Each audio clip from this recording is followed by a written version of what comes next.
The sky was gray that morning, as if even nature understood the weight of the day. Rows of soldiers stood in their dress uniforms, their eyes forward, their shoulders straight, their hearts heavy.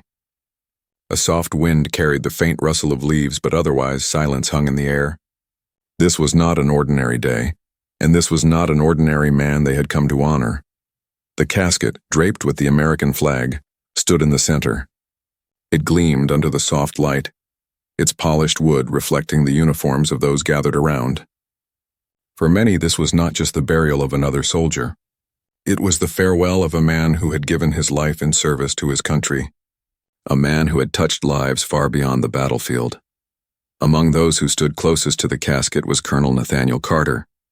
His posture was rigid, his expression unreadable, but his heart was a storm.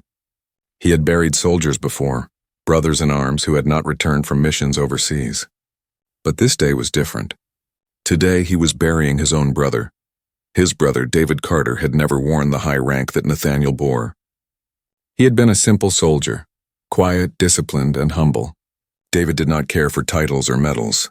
He cared about doing what was right. He was the kind of man who would stay behind to help a friend, who would go without so another could eat, who would walk into danger without hesitation if it meant saving someone else. That was the man inside the casket. As the ceremony began, family members sat close by. Their grief was heavy, but their pride was heavier. David's mother dabbed her eyes with a handkerchief, while his sister sat with her head bowed, holding tightly onto her children. They knew they were not just burying a son or a brother. They were burying a hero.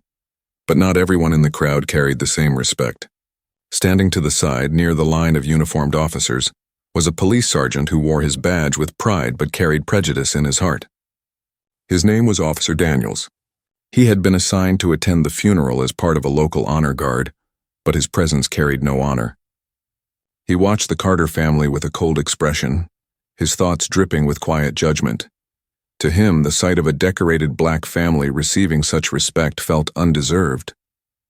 He whispered under his breath to another officer, his words sharp, dismissive, and filled with disdain. Though he thought his comments were quiet, they did not go unheard. Colonel Nathaniel Carter did not flinch when the whispers reached him. Years of discipline had taught him to keep his face still, to let insults roll off his back, but deep down the words cut. He had faced prejudice many times, both in and out of uniform. He had learned to stand taller than it, to fight not with anger but with excellence. Yet hearing such disrespect on the day of his brother's funeral stung like nothing else. The chaplain's voice rose, offering prayers and words of comfort. His tone was steady, his words chosen to remind everyone of sacrifice, courage, and legacy.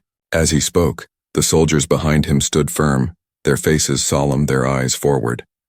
They knew what this ceremony meant. To them, David Carter was not just another name. He was a comrade, one of their own, and his loss was personal. Meanwhile, Officer Daniels shifted on his feet. He looked around at the disciplined soldiers and the grieving family, and instead of feeling humbled, he felt out of place, his pride twisted into mockery. He leaned closer to the officer beside him and muttered again, questioning whether a man like David deserved such honor. The words drifted to the ears of a young soldier standing nearby. The soldier's fist clenched, his jaw tightened, but he said nothing. He knew this was not the time for confrontation. He looked instead at Colonel Carter, waiting to see if he would respond. But Nathaniel did not move. His eyes stayed fixed on the casket, his hands folded behind his back, his posture unbroken. Inside, though, his chest burned with anger. He was not just a soldier here. He was a brother and he was a son. He wanted to protect the memory of the man they were laying to rest. As the ceremony continued, memories filled Nathaniel's mind. He remembered the times David had written letters home during deployment, letters filled not with fear but with hope. He remembered how David had spoken about his fellow soldiers as family, how he always put others before himself. He remembered the last time they spoke, when David had said he did not care if anyone remembered his name, as long as they remembered what he stood for. That was the kind of man now being dishonored by whispers of prejudice. The flag on the casket fluttered gently in the breeze. Its stars and stripes were more than fabric. They were a symbol of sacrifice, of unity, of service. Every soldier present understood that. They had all carried comrades home beneath that flag.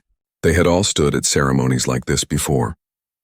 Each time it was a reminder that freedom was not free, that someone always paid the price. The chaplain's words grew more emotional as he spoke about service and sacrifice. He told of how soldiers like David gave not just their lives, but their dreams, their futures, their time with family, so that others could live free. His voice wavered for a moment, showing that even he felt the weight of this particular loss. And still, in the middle of all this reverence, the racist whispers continued. Nathaniel closed his eyes for a brief moment. He thought about turning, about silencing the disrespect then and there.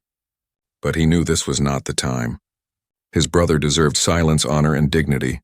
He would not allow anger to overshadow that. Not yet. Instead, he straightened his shoulders and took a slow breath.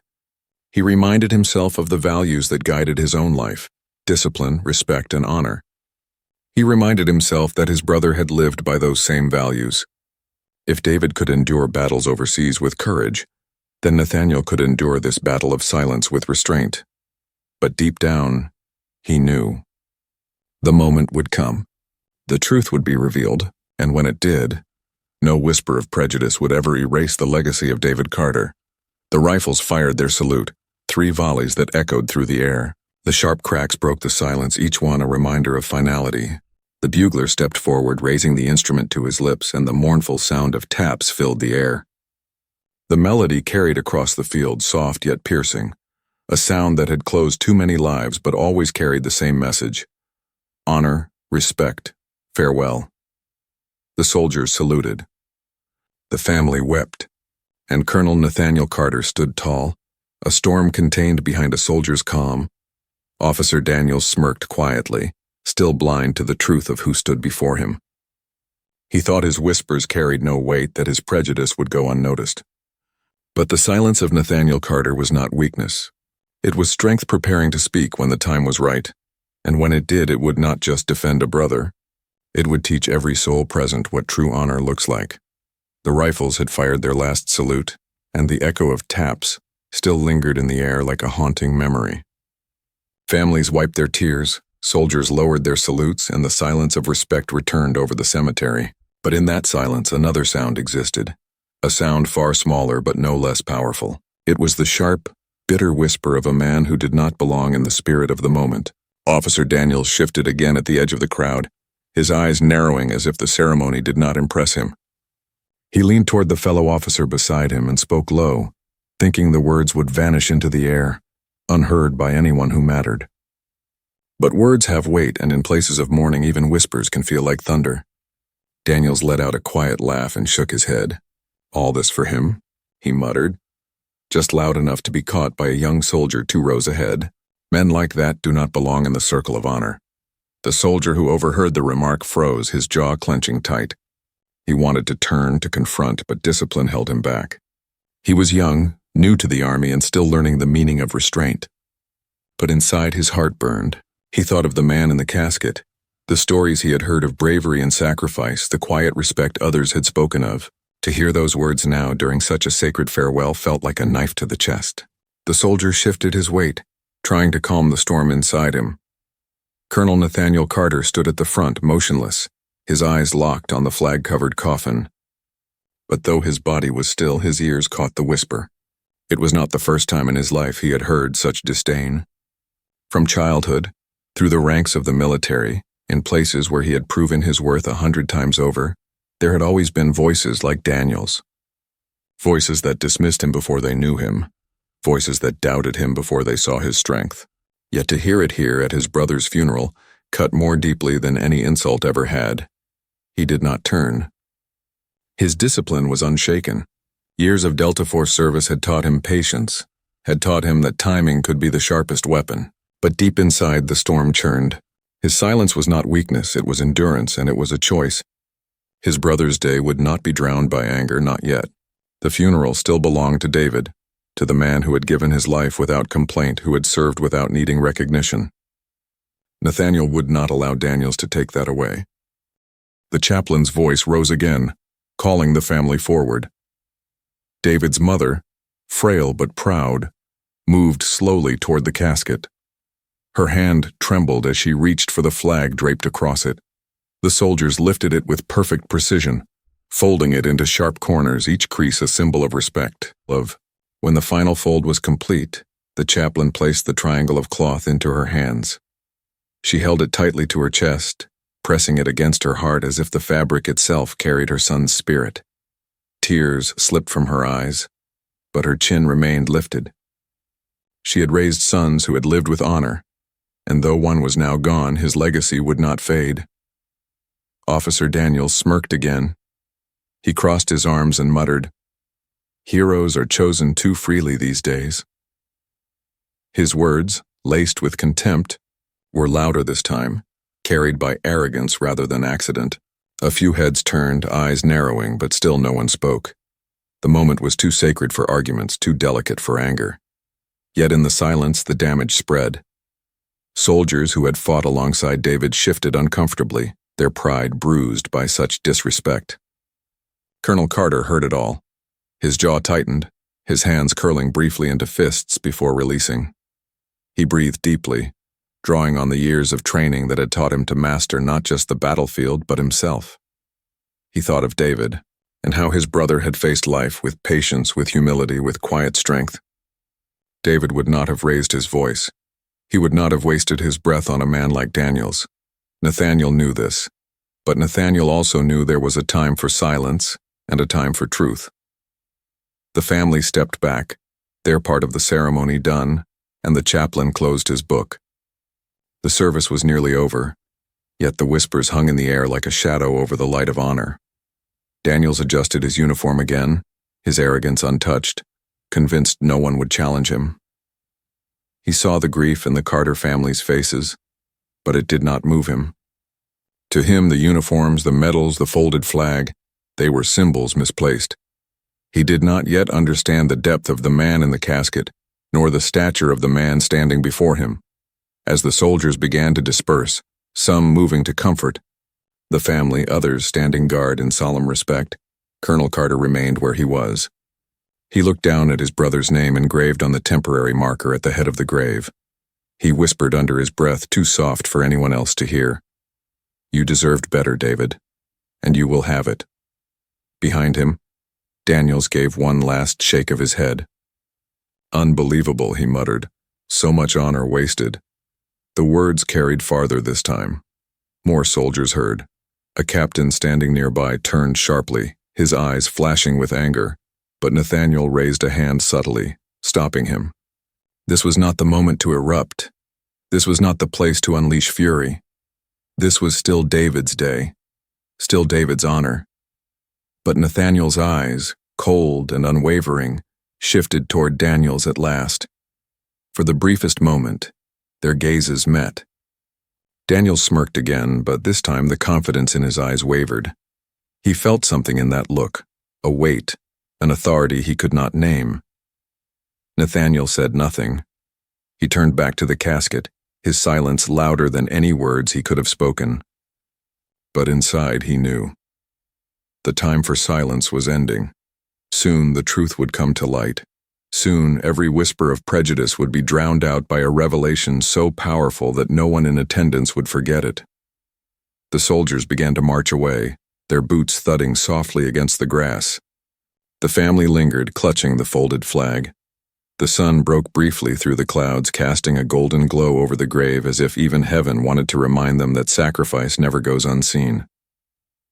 And as the day drew to its end, Nathaniel Carter stood tall, waiting. He knew the world would soon discover who he was and what his brother had truly meant. The whispers would not stand. The prejudice would not endure. Honor always outlives hatred, and soon, that lesson would be taught not with anger, but with truth. The crowd had begun to thin as the final prayers were spoken, but the air remained heavy with sorrow and silence. Family members embraced one another near the graveside, their voices soft, their grief quiet, but unshakable. Soldiers lingered, in neat rows, unwilling to move too quickly as though leaving too soon would dishonor the man they had just laid to rest. Yet beneath the weight of mourning, another current pulsed through the gathering. It was quiet at first, but like an ember hidden in ash, it was waiting to grow into flame. The ember's name was Daniels. Officer Daniels shifted again, his cap tilted slightly forward, his jaw set with arrogance. He had spent the entire ceremony watching with disapproval, never once allowing himself to feel the humility that the others carried so naturally.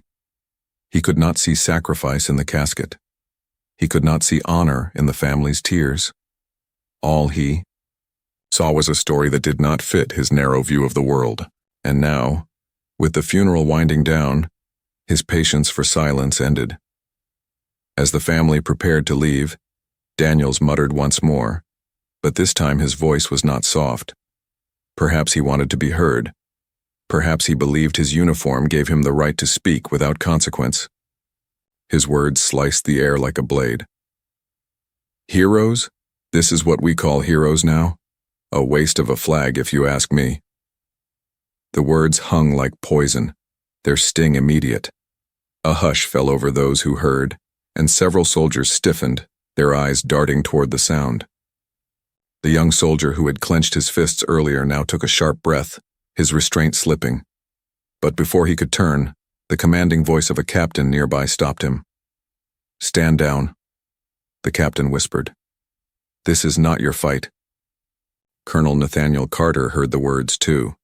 He had remained still through every insult, his face carved from stone, his discipline unshaken. But this time was different. These words were not a whisper. These words were loud enough to stain the sacred silence of his brother's farewell. And that, Nathaniel could not allow. The colonel turned slowly, his movements deliberate as though every step carried the weight of decision. His boots pressed into the grass, and for the first time, he faced Officer Daniels directly. The crowd seemed to draw in a collective breath, sensing the shift. Silence swept over the space, the kind of silence that comes before a storm. Daniels straightened when he realized the colonel's gaze was upon him, but his smirk lingered. He mistook Nathaniel's calm for weakness, not understanding that stillness can hold more power than fury. He opened his mouth to speak again, but Nathaniel's presence alone cut him short. The colonel's voice broke the silence, low and steady, yet sharp enough to pierce through the air. "You dishonor this place with your words." His tone was not raised, but every man and woman within earshot felt the authority in it. It was the voice of a leader, the voice of a man who had commanded soldiers in life-or-death moments, a voice trained to be obeyed. Daniels shifted uneasily, though he tried to mask it. "I only speak the truth," he said with forced confidence. "Not every man in a coffin is a hero." The crowd reacted, a ripple of shock moving through them. Some gasped, others turned away, unwilling to watch the ugliness that had surfaced in the midst of grief. David's mother clutched the folded flag tighter, her lips trembling, her body shaking. For a moment, Nathaniel's calm cracked. His chest burned, not just with anger but with pain. His mother had already suffered enough, and now her suffering was being dragged into the open by a man who had no respect for her son's memory. The colonel stepped closer. His shadow fell over Daniels and the smirk faded slightly. Nathaniel's eyes were locked onto his, unblinking, unyielding. "You know nothing of the man in that casket," Nathaniel said slowly. "You know nothing of the nights he spent on the battlefield, of the lives he saved, of the courage he carried until his last breath. You dishonor a man who gave more to this country than you ever will." A murmur rose among the soldiers nearby. They felt the truth in Nathaniel's words. They had seen men like David, men who put others before themselves, men who never asked for recognition, yet deserved it most of all. Daniel swallowed hard, but arrogance is a stubborn thing. He forced another reply, his voice trembling, though he tried to keep it steady. "Courage? Honor? Maybe among your kind, but not mine." The words struck like lightning, and this time, the young soldier who had restrained himself earlier could not hold back. He took a step forward, fury flashing in his eyes, but Nathaniel's hand shot out, stopping him without a word. The colonel did not break his stare. His restraint was not for lack of strength. It was strength itself. The air was so tense that even the chaplain lowered his head, his hands trembling around the book he carried. The family stood frozen, torn between grief and outrage, waiting to see what Nathaniel would do. And then it happened. Nathaniel took one more step forward, his voice carrying across the field with the power of command. "I am Colonel Nathaniel Carter," he declared, his words resonating like thunder. "Delta Force Commander. The man in that casket was my brother. You dare mock him? Then you mock me, and you mock every soldier who has ever carried this uniform with honor." The silence that followed was absolute. Daniel's face paled as the weight of the revelation hit him. He had thought he was mocking a nameless man, someone who would be buried and forgotten. Instead, he had insulted the brother of one of the most decorated and respected leaders in the military. The crowd turned toward Nathaniel with awe, their eyes wide, their hearts pounding. Soldiers straightened in unison, their discipline snapping into sharper focus, their respect renewed. Daniel stammered, trying to find words, but none came. His arrogance crumbled beneath the weight of truth. The smirk was gone. The confidence was gone. All that remained was the hollow look of a man who realized too late the depth of his mistake. Nathaniel did not need to say more. He turned back toward the casket, his posture tall, his expression carved in steel. His silence now was not endurance. It was finality. His brother's honor had been defended. The truth had been spoken. The stain of prejudice had been exposed in front of all, and it could never be hidden again.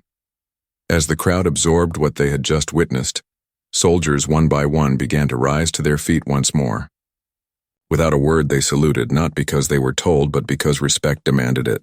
The salute spread like fire, from the youngest private to the highest-ranking officer, until the entire field stood united in honor.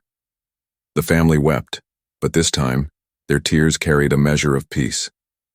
The truth had been revealed, and no insult could erase it now. And Officer Daniels stood silent, swallowed by the weight of shame, realizing at last that his whispers would never outlive the echo of honor. The sun had begun its slow descent by the time the weight of the moment settled across the cemetery. The air still carried the echo of Colonel Nathaniel Carter's words, his voice not raised in anger but sharpened by truth.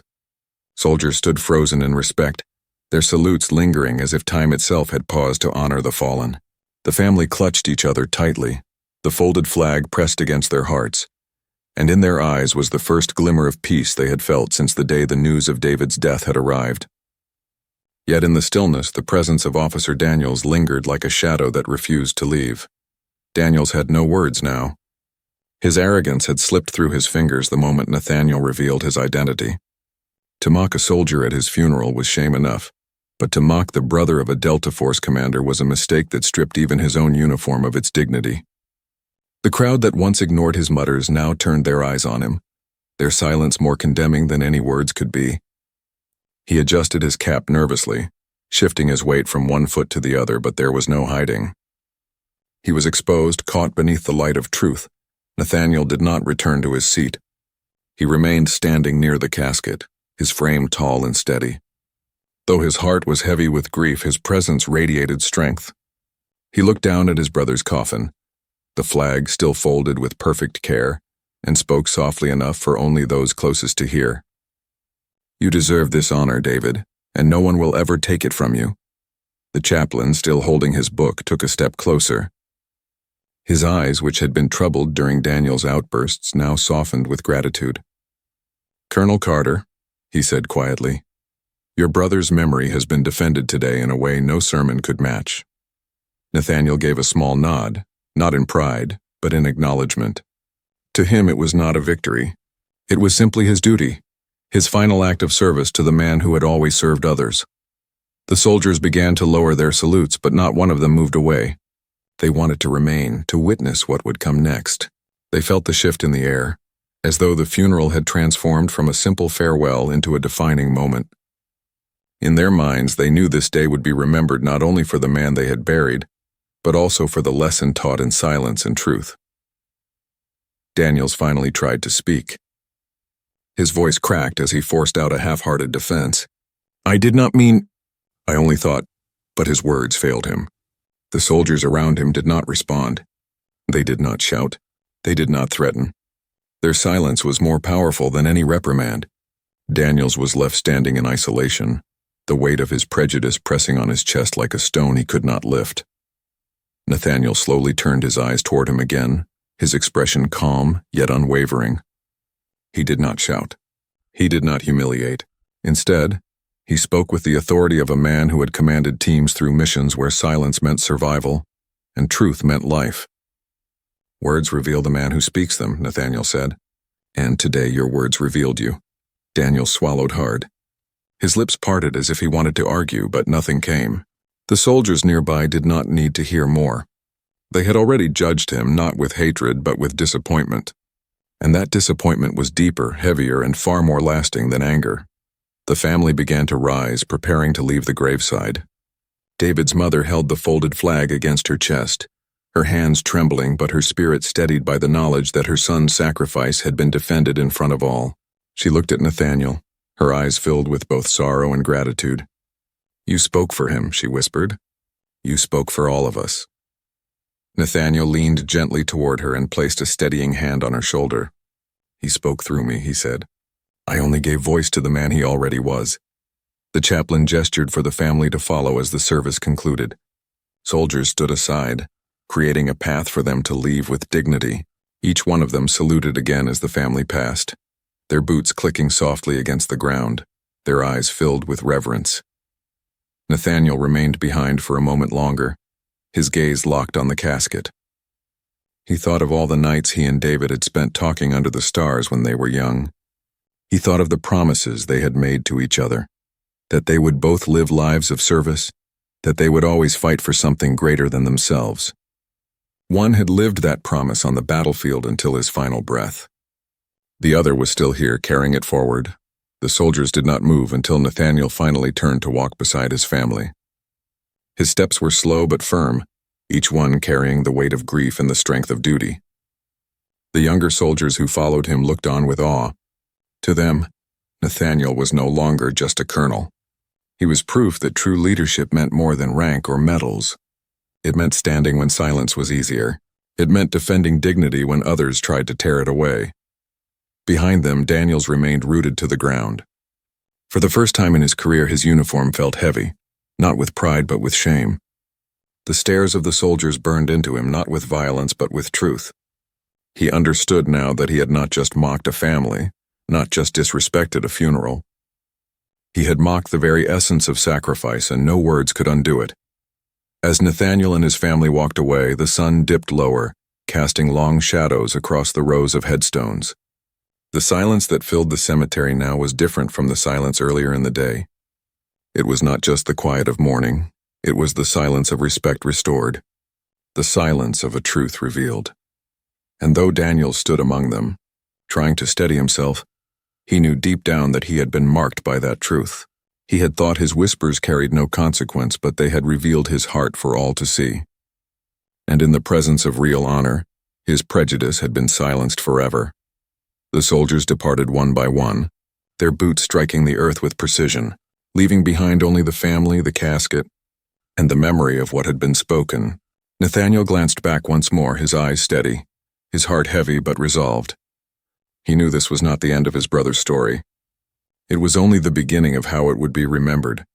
The revelation had come, not through anger, not through force, but through the simple power of truth. And truth, once spoken, could never be silenced again. The night air carried a quiet chill as the family left the cemetery, and the soldiers drifted away in small groups, their footsteps fading against the gravel. Yet the weight of what had happened that afternoon lingered in every heart that had been present. The revelation of Colonel Nathaniel Carter's identity had silenced every whisper of doubt and prejudice, leaving only respect in its place. But the silence that followed was not empty. It was commanding, powerful, the kind of silence that speaks louder than words ever could. Nathaniel walked with his mother at his side, her frail hand tucked into his arm, the folded flag pressed against her chest. She did not speak, but he could feel her strength, the strength of a mother who had lost one son to war and carried the burden with dignity. His younger sister walked behind them with her children, their small hands clutching at her dress, their eyes wide with confusion at a world too heavy for them to understand. Nathaniel's own heart carried both pride and pain, and the storm within him had not settled. He had stood against prejudice all his life, but never had it cut so deeply as it had at his brother's funeral. To hear his brother mocked on the very day that was meant to honor him felt like an open wound. Yet Nathaniel had not erupted in anger. He had not raised his fist or his voice. Instead, he had chosen the strength of truth, and that choice had reshaped the day. Still, as the family made their way toward the vehicles that would take them home, Nathaniel could not shake the feeling that his silence had been more powerful than any confrontation. It was not that he had said nothing, he had spoken when it mattered, but it was the weight of how he had carried himself that lingered in the minds of those who had watched. The soldiers who had been ready to confront Daniels themselves now spoke quietly among each other, their respect for Nathaniel growing with every retelling of what had happened. They admired not just his rank or his title, but his restraint, his ability to stand firm without letting anger lead him. For them, it was a lesson, one they would carry long after this day. They would remember how silence, when chosen with wisdom, could speak with a force greater than fury. Daniels, on the other hand, had been left behind at the cemetery, his uniform no longer a shield. He stood alone beside the grave, his earlier arrogance turned into a heavy shame that clung to him like a shadow. He had mocked a hero without knowing it, and worse, he had done so in front of men and women who understood sacrifice far better than he ever could. His voice, once so quick to spill prejudice, was gone now. He had no defense, no excuse. The silence of those around him had judged him more harshly than any words could have. In that silence, Daniels felt smaller than he ever had before. Meanwhile, Nathaniel helped his mother into the car and paused for a moment before climbing in himself. He looked back across the field of graves, the rows of headstones stretching into the distance. Each one told a story, each one a life cut short, a sacrifice made. He thought of David and how his brother had never cared about being remembered with speeches or monuments. David only ever cared that the people around him were safe, that his actions spoke louder than his words. Nathaniel realized then that perhaps his brother had taught him one final lesson even in death, that dignity does not need to shout. It only needs to endure. When they arrived at the family home later that evening, the living room was filled with neighbors and friends who had come to offer support. Some brought food, others brought flowers, but most simply brought their presence, sitting quietly with the family as a way of saying, "We are here. We will not let you carry this alone." Nathaniel sat in the corner for a while, listening to the soft voices, the hushed sobs, the quiet prayers.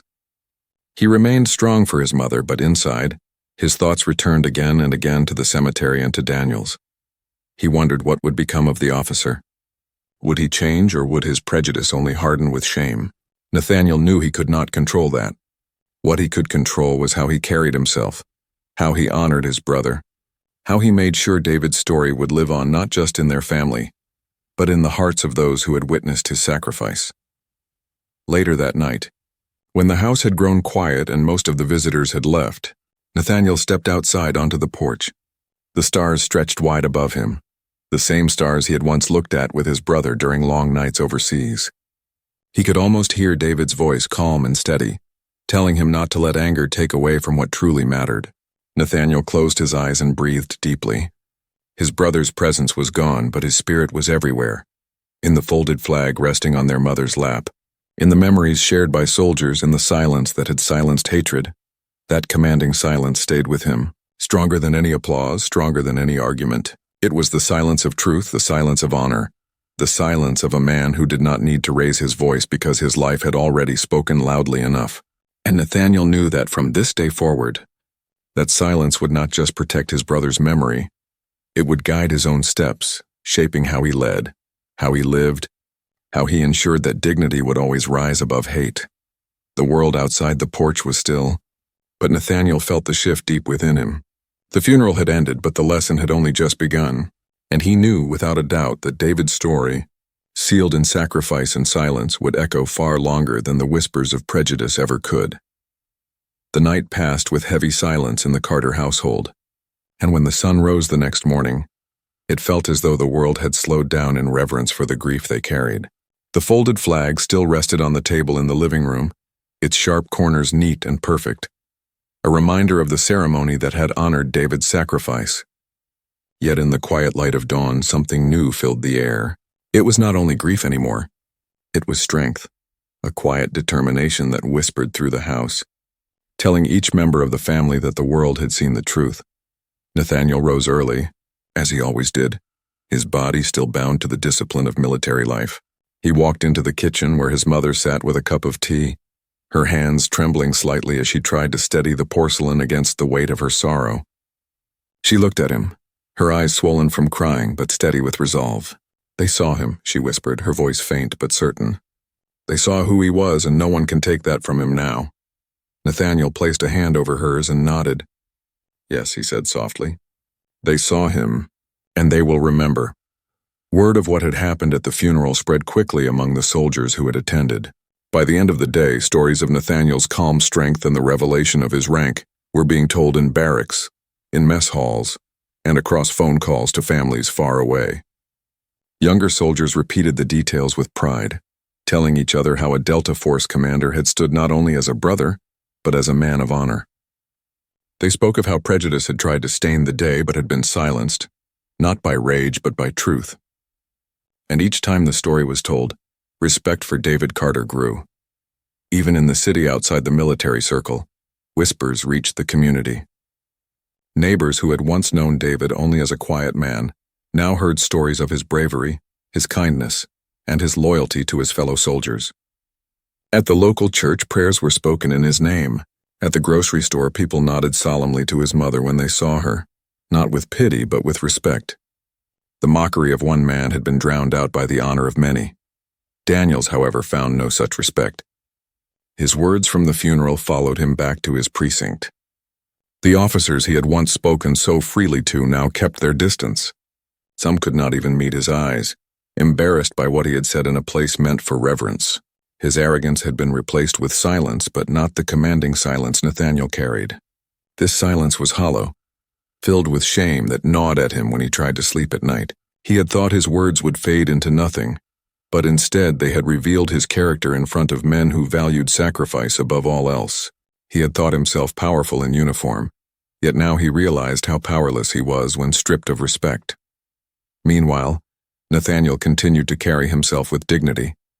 In the days after the funeral, he visited his brother's grave alone. He walked past the rows of headstones, each one a reminder of a life cut short, and stopped at the fresh mound of earth where David now rested. He stood for a long time without speaking, his hands clasped behind his back, his eyes fixed on the flag marker placed in the ground. Finally, he spoke in a low voice, almost as if he were speaking to his brother directly. They will not remember the insults, David. They will remember the salute, the folded flag, the silence that spoke for you when others tried to tear you down. That is your legacy. That is what will endure. The wind stirred, carrying with it the faint rustle of leaves. Nathaniel closed his eyes and felt a strange peace settle in his chest. His brother was gone, but his story was alive, woven now into the fabric of respect carried by every soldier who had witnessed the funeral. It was not the ceremony alone that made it sacred.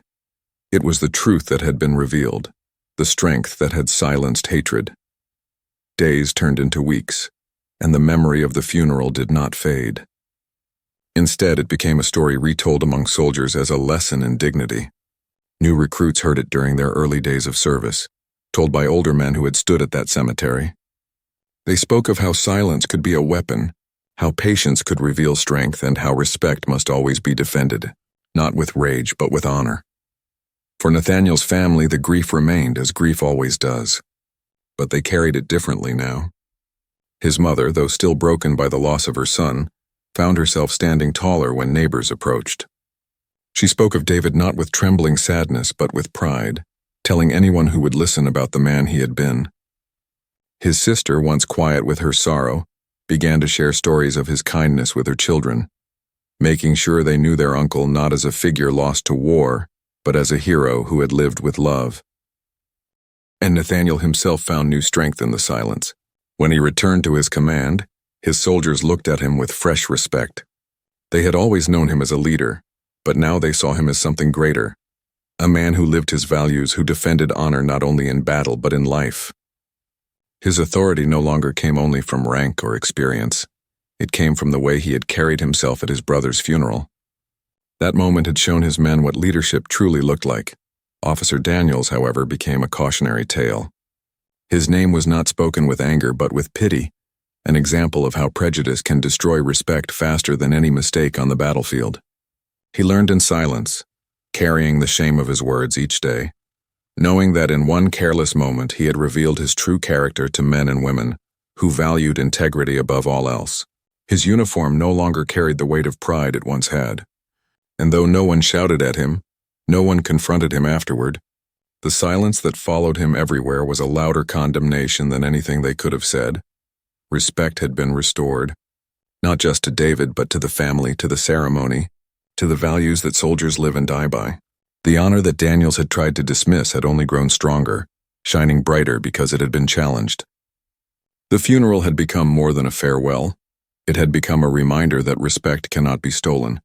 Not by whispers, not by prejudice, not by ignorance. As Nathaniel stood once more at his brother's grave weeks later, he looked at the name etched into the new headstone and felt the strength of that truth. Respect once restored cannot be erased, and David's name would live in that respect forever. The weeks turned into months, and the memory of that day at the cemetery never faded. For those who had been present, it was not just another funeral. It was a story that stayed with them, a lesson that reshaped how they looked at honor, respect, and the quiet dignity that rises above hatred. Colonel Nathaniel Carter carried the weight of his brother's loss in his heart. But what remained with him more than the grief was the responsibility to protect the legacy that David had left behind. At home, the family adjusted slowly to life without David. His mother kept the folded flag on the mantel where she could see it every morning. She would sit in her chair with her cup of tea, staring at the stars on the cloth, whispering prayers for her son and for all the soldiers who never returned home. His sister told her children stories of their uncle, how he would give away his last meal to a fellow soldier, how he never raised his voice in anger, how he always said a man's worth was measured not by the medals on his chest, but by the lives he touched. The children listened with wide eyes, and in their young hearts they began to understand that their uncle was more than a name etched on a stone. He was a living lesson in kindness, sacrifice, and courage. Nathaniel found himself returning often to his brother's grave. At first it was in solitude, a way to process his grief, but soon others began to join him. Soldiers who had served with David came to pay their respects. Neighbors who had once only known him as a quiet man from the community began to leave flowers. Even strangers who had heard the story of the funeral came, drawn not by pity but by respect. The grave became more than a place of mourning. It became a place of inspiration. The story spread far beyond the cemetery. Soldiers told it in training camps, using it as an example of dignity under fire. In schools, teachers spoke of it when explaining sacrifice and honor. In homes, parents repeated it to their children, hoping to teach them that respect must never be compromised, that hatred can be silenced by truth, and that real strength is often shown not in anger, but in restraint. The name David Carter began to carry meaning far beyond his family. His legacy had grown, and with that growth came a change in Daniels. Though he had been silent since the day of the funeral, the weight of his actions followed him everywhere. His uniform, once a source of pride, now felt like a reminder of his shame. At first he avoided conversations about the funeral, pretending it had not mattered. But the silence of his fellow officers, their refusal to stand with him as they once had, gnawed at him. Slowly, painfully, he began to see that respect could not be demanded. It had to be earned, and he had thrown his away with a few careless words. One evening, months later, Daniels found himself at the cemetery. He stood by David's grave, his cap in his hands, his eyes lowered. No crowd surrounded him this time. No soldiers stood in judgment. It was just him and the headstone. For the first time, he whispered an apology. No one else heard it, but in that moment he admitted the truth he had been running from, that his prejudice had blinded him, and his arrogance had silenced his own humanity. He left without fanfare, but the moment marked the first time he carried humility instead of pride. Nathaniel never sought revenge against Daniels. He did not speak of him again because he understood that the man's own shame was punishment enough. Instead, Nathaniel focused on carrying forward his brother's memory. He spoke at events about leadership, sacrifice, and brotherhood, often ending his speeches with words David had once spoken to him. It does not matter if they remember your name, as long as they remember what you stood for. Those words echoed in the hearts of every listener, reminding them that true legacy is not carved in stone but in the lives we leave behind. The family continued to heal, not because the pain vanished, but because the respect for David grew larger than the wound of his absence. His mother still cried at night, but she also smiled when strangers approached her to thank her for raising a son who lived with such honor. His sister found comfort in telling her children that their uncle had been a hero, and she could see in their eyes that they believed it with all their hearts. As for Nathaniel, he carried the weight differently now. The grief never disappeared, but it transformed into purpose. He led his soldiers with more compassion, more patience, more strength than before. They trusted him not just because he was a commander, but because they knew he was a man who lived his values. They had seen him stand against disrespect without anger, seen him restore honor with calm truth. That was the kind of leadership that inspired loyalty not out of duty, but out of respect. Years later, when new recruits joined the ranks, they still heard the story of David Carter's funeral. They heard how a racist whisper had tried to stain the day, how a Delta Force commander had revealed himself, and how silence had restored dignity. They carried that story with them into their service, a reminder that honor is fragile but powerful, and that prejudice has no place where sacrifice has been made. The legacy of David Carter was not just in the grave where he lay. It was in the folded flag on his mother's mantle. It was in the stories told to children who had never met him. It was in the silence that had silenced hatred, and it was in the respect that had been restored not just for one man, but for every man and woman who wore the uniform with honor. And so, even though his life had ended, his story lived on. It lived in the quiet strength of his brother, in the tears of his family and the salutes of soldiers, and in the hearts of all who came to understand that true legacy is not built on the absence of hate, but on the presence of respect. The racist whisper was forgotten, but the lesson was not, and the world moved forward carrying with it the story of two brothers, one who gave his life in service and one who stood in silence to defend his memory. Together, their legacy proved that dignity, once claimed, can never be destroyed.